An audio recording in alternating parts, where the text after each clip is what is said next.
another place. It's a small step for an atom, but a giant leap for mankind. If we start making things by building them atom by atom, we can make almost anything we want. Manufactured products are made from atoms, and the properties of those products depend on how the atoms are arranged. Now, today's manufacturing technologies arrange atoms very crudely and statistically, but in the future, with nanotechnology, we'll be able to arrange the fundamental building blocks of matter in precisely the patterns we want, very flexibly and very inexpensively.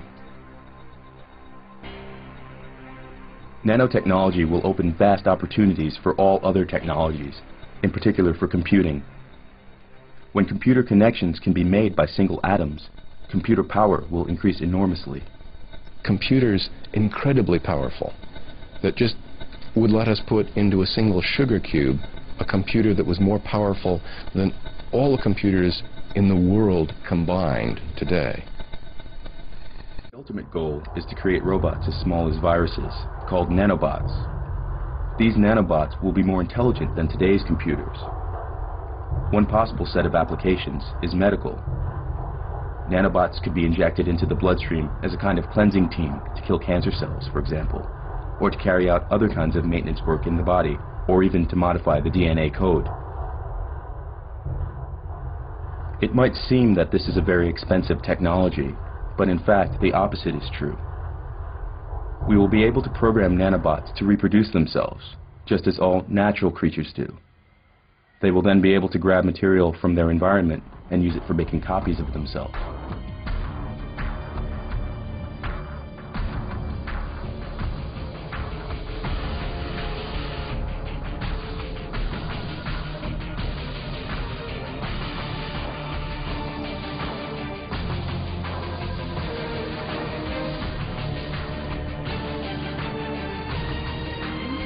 Every cell in our body, at the end of our chromosomes, is a piece of DNA called a telomere.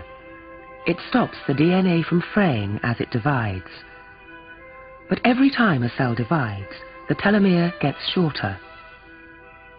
Eventually, the telomere shortens to a critical length, and the next time the cell divides, the telomere can no longer protect the fraying DNA, and the cell dies. In this lab, they're trying to find a way to rebuild telomeres. If they succeed, they will have created immortal cells. It might be a cure for progeria, and it might delay the aging process in all of us. What we have observed is that young cells have long telomeres and old cells have short telomeres. And so we reasoned that if we could prevent the cells from continuing to shorten their telomeres, that we would extend the lifespan of cells.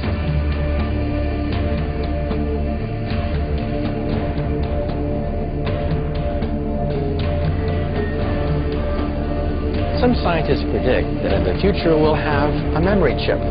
We'll be able to file away and store memories and vastly improve our memory. Maybe one day we'll have a vision chip, which could help victims of strokes and accidents. And some scientists predict that one day we could even have a thinking chip that could vastly enhance our cognitive and intellectual skills.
future is not to try and hold back genetic engineering, but to try and use it in a way that best serves us. If our children can be more intelligent and healthier and live longer lives through altering our genetics, why would we not want